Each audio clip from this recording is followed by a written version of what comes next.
We'll be looking for signs of that pneumonia, see what sort of toll it's taken, whether or not she's properly recovered from it. And they will want to know, I think, especially this crowd here, who will largely be supporters of hers, they will want to know that she's back on the front foot and ready to take on Donald Trump again, because this has been a big blow to her campaign. 4 days of constant speculation about whether she's well enough, whether she's up to being President of the United States. A forced 4-day hiatus in the campaign, which you can ill afford less than 8 weeks out from the general election. So there's a lot of ground to make up for Hillary Clinton this afternoon, and her performance, I think, will be key to that today. How does she do that? How does she take hold of this and turn this into a positive story for her? Well, I think she'll want to do what she's done up till now, which is move the debate onto some of the policy issues where she thinks are strong. She'll want to highlight, of course, as she's constantly tried to do, Donald Trump's lack of governmental experience, some of the things he said about the US military, for example, that are really damaging politically in this country. Some of the things he said about women as a way of galvanizing the women's vote in this country. So there'll be things like that where she knows she can land some punches, but she has been on the back foot for some time now. And I think you're starting to see the effect of that. You have to be cautious about polls, of course, but we're seeing some polls now that were taken and had their sampling dates within this area where she was unwell, where there are questions about her transparency yet again. And you're seeing a narrowing in the poll of polls in terms of the national vote to 1.8 percentage points, and crucially, in some of those swing states like Ohio and Florida. Neck and neck in Florida, pretty much. Donald Trump, in one recent poll, ahead in Ohio. And just tell us briefly, Gary, what's Donald Trump been saying about the economy and also his health records that he's released? Has he somewhat grabbed the narrative from Hillary, even on this day that she returns on her campaign trail? Well, I think the publication of this summary of his health physical from last week was an attempt to keep the focus on that issue. As you'd expect, that's what political opponents do, particularly because, largely speaking, apart from his weight, the doctors seem to be giving him a reasonable bill of health. Now, it's not as much detail as we've had from Hillary Clinton on her health. Another batch of that data published by her doctor this week. And also, of course, Donald Trump, his big speech on the economy this morning, and he's hitting some issues that do play well for him, talking about jobs, creating more jobs, bringing jobs home, as he says, from other parts of the world, from Mexico, trying to create more growth in this country and higher wages. Those are things that play right into the American heartland, and there's something she's got to have an answer to as well. Gary O'Donoghue in Greensboro, thank you for bringing us up to date. Far-right extremists have clashed with asylum seekers in the town of Bautzen in eastern Germany. About 20 migrants were set upon by around 80 people, forcing police to call in reinforcements. Now, officers say that they were hit by bottles as they tried to keep the two groups apart. The town attracted negative headlines earlier this year when locals cheered as a fire burnt down migrant housing. Riyad Abdu is a Syrian asylum seeker in Bautzen, and he told us about what happened last night. Last night, about 140 to 150 residents of Bautzen attacked a camp for refugee minors. Most of them come from Syria. They attacked them and beat them up. They assaulted them with broken beer bottles and smashed glass. In January, exactly on New Year's Day, these neo-Nazis attacked our camp. They started throwing stones on the windows. They usually sit around the streets that lead to the camps. They sit and drink alcohol. They use alcohol as an excuse. They tell the police that they were drunk when it happened. I have a 7-year-old daughter. She wears hijab and goes to school every day. I'm really concerned for her safety. She walks alone for about less than a mile on her way back, and I'm always scared that she might be assaulted physically or sexually. Well, let's go over to Berlin now and speak to our correspondent Damien McGuinness, who's been following this story for us. Damien, how have people been reacting where you are to the events there in Bautzen? Well, it's interesting, Lebo, because it seems to be quite unclear what actually started these clashes, and a lot of people are interpreting it according to their own political beliefs, if you like. So left-wing politicians and human rights activists across the board have condemned what they see as right-wing extremist violence committed against asylum seekers. But the police earlier today in Bautzen and some politicians in the region have said actually that the asylum seekers started the violence. What appears to have happened is that there were about 15 to 20 underage asylum seekers gathered in this square. This square has become a sort of meeting point for young people, both asylum seekers and local residents. At the same time, on the same square, there were up to 80 local residents. Now, police say that the young asylum seekers were the ones that started throwing bottles at these residents, who then reacted violently and aggressively with xenophobic comments.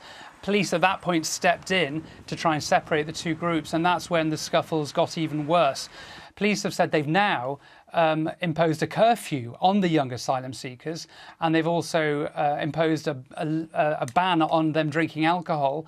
But a lot of people are saying, well, actually, the main problem is right-wing extremism. And even in that region, the minister-president of that region recently said that Saxony, which is the land where the state where that village is located, does have a problem with right-wing extremist behaviour. So it's something that really now the country is debating, and it's not only seen as, on the one hand, an issue of lots of asylum seekers in possibly substandard accommodation. It's also the idea of right-wing extremist behaviour and how you deal with that.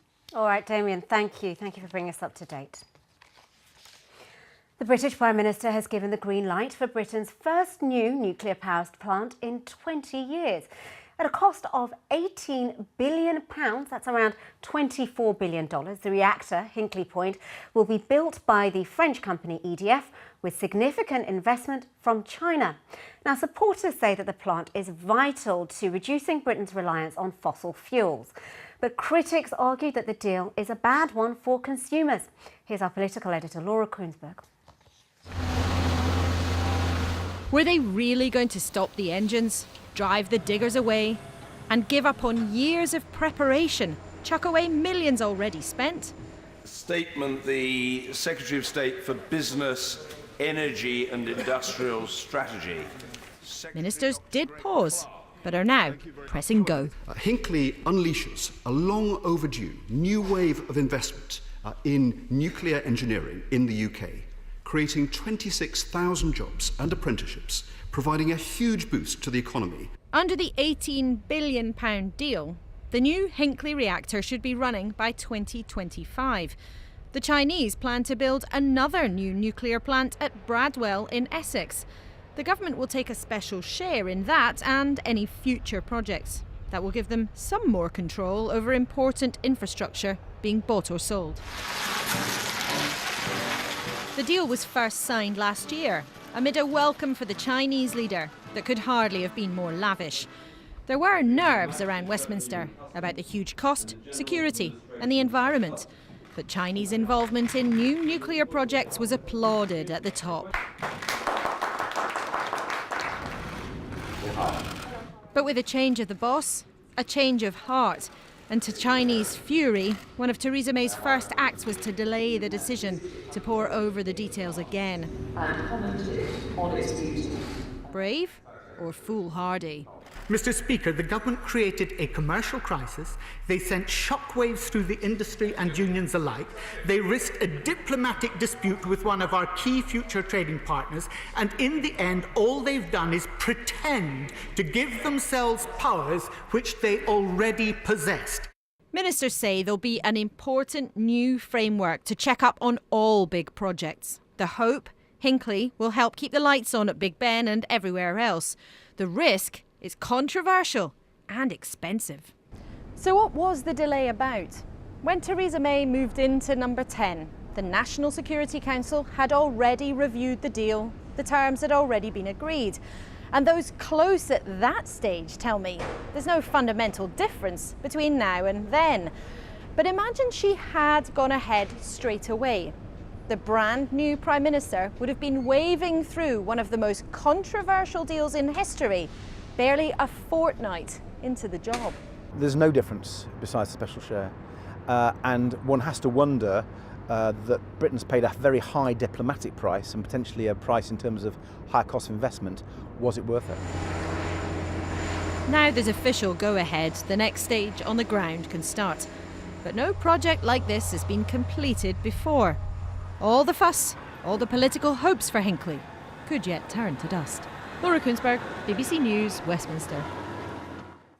Let's take a quick look at some of the day's other news now. And an explosion on a tourist boat off the Indonesian island of Bali has killed 2 people and injured at least 14 others. Police say an Austrian woman was one of the dead. The identity of the second victim is still not clear. Officials have ruled out a bomb, saying a short circuit near the fuel tank may have been the cause. French riot police have fired tear gas and stun grenades during clashes in Paris. Some of the protesters who are angry about labour reforms threw homemade bombs. At least 1 demonstrator and 5 police were injured.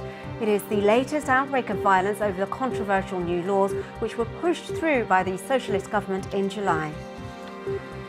Serious negotiations on Britain's exit from the European Union cannot begin until the end of next year. That is the warning from a former senior EU official.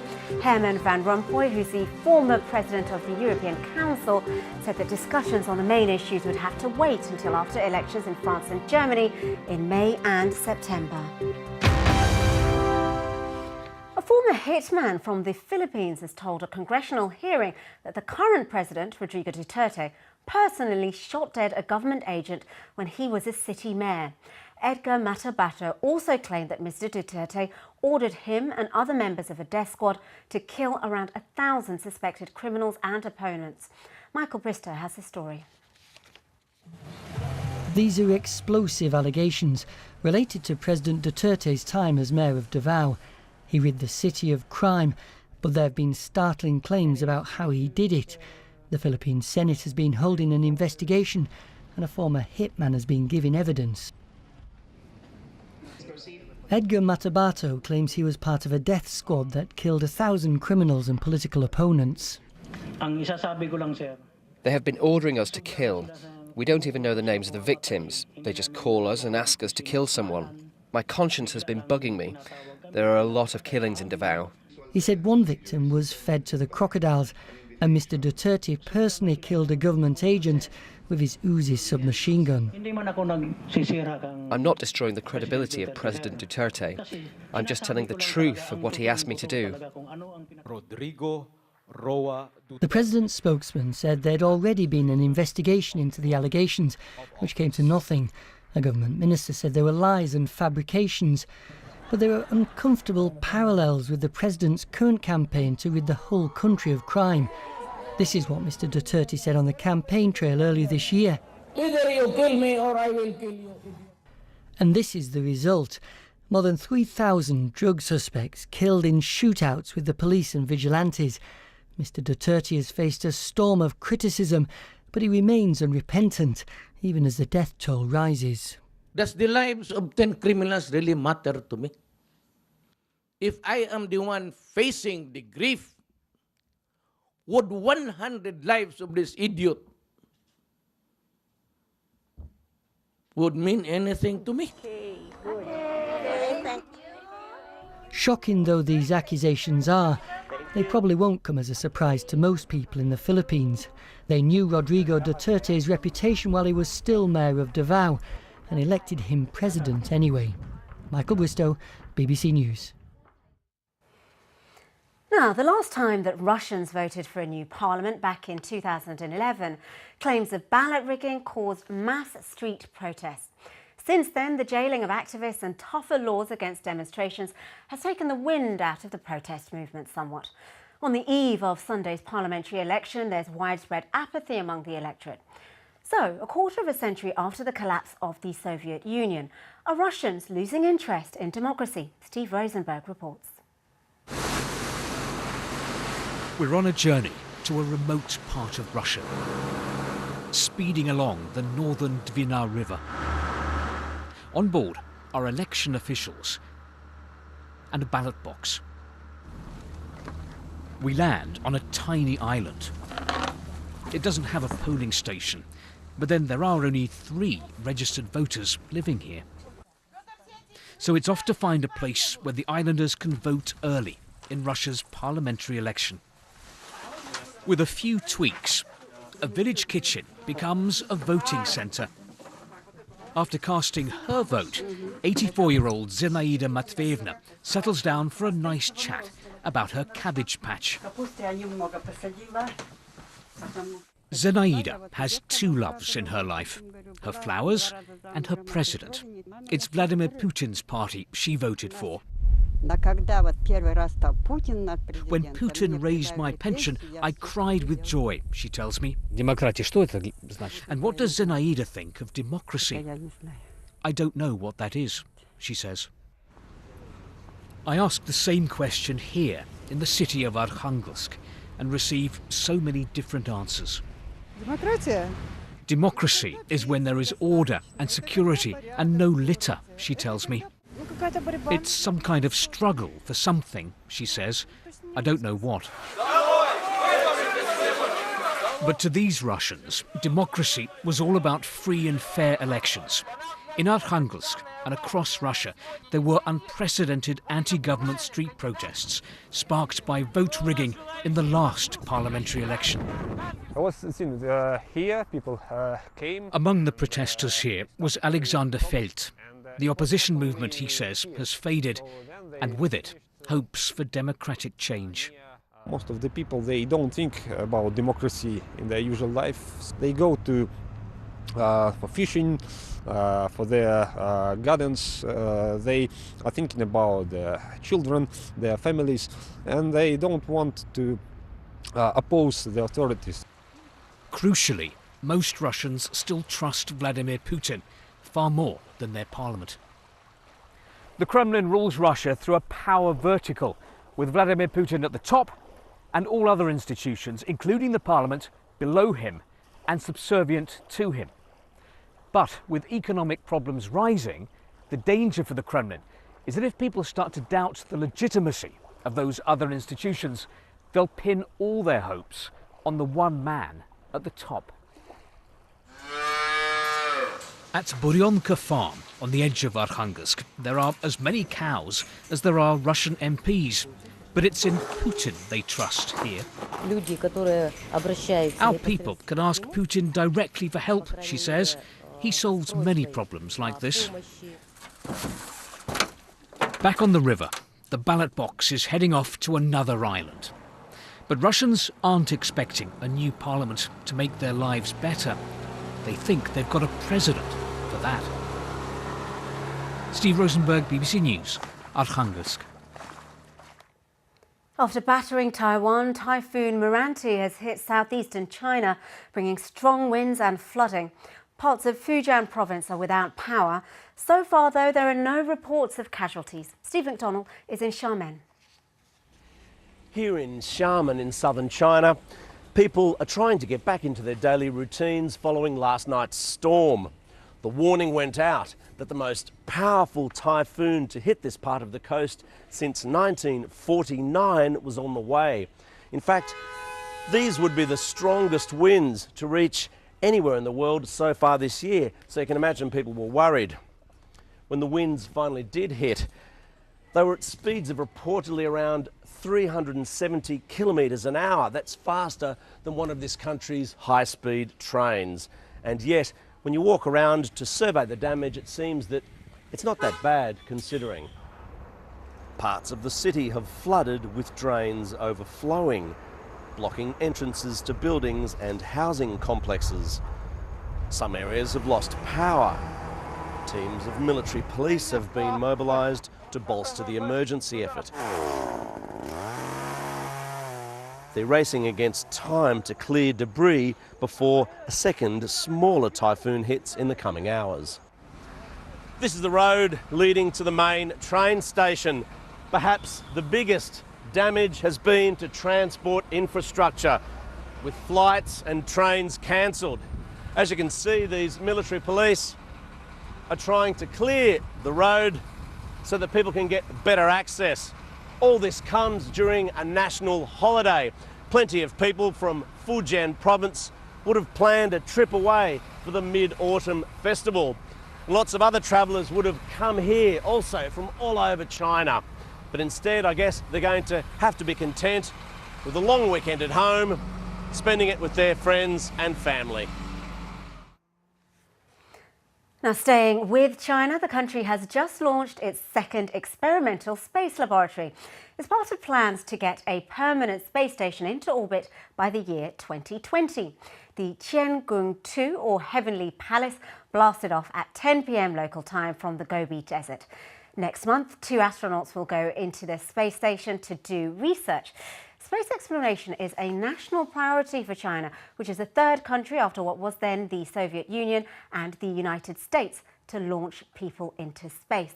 Well, we're joined by someone who's been watching China's space program evolve over the last 3 decades, Philip Clark, who's from the Molniya Space Consultancy. Thank you for joining us. Tell us, are we seeing a new space race? People often refer to this as a new space race, but in fact the Chinese aren't racing anybody. To have a race, you've got to have at least 2 people. The Indians do have dreams of racing the Chinese with unmanned lunar and Mars missions, but China is out there on its own as far as manned missions are concerned. So you say China's not really watching anyone, it's doing its own thing. What is it that China wants to achieve? It's made this a national priority. Why? China sees itself as being the new superpower, and it looks around the world and sees that superpowers have got piloted space programs, and therefore they decided to develop their own. It also has the advantage that space technology has a spin-off for earthbound uses, because you can use the same technology that's being developed for space on the ground, and that technology wouldn't have been developed otherwise. So the Chinese look at it from that point of view. So you say it's about power as well as technology, but the US isn't very happy about it. Do they have anything to be worried about? Well, at the moment, there's only 2 countries that can actually launch people into space: the Russians and the Chinese. The Americans threw away their ability to fly people into space 5 years ago. So if anything, the Americans can start learning from the Chinese. The Americans won't be able to start flying people into space for at least 2 years or so, and that depends upon how successful unmanned test missions are going to be. Very briefly, 2 astronauts going up shortly. What will they be doing there? Tiangong-2 is going to be primarily a science laboratory. The crew will be spending nearly 30 days in orbit, doing technical experiments, remote sensing, looking at the Earth. I'm going to have to jump in there.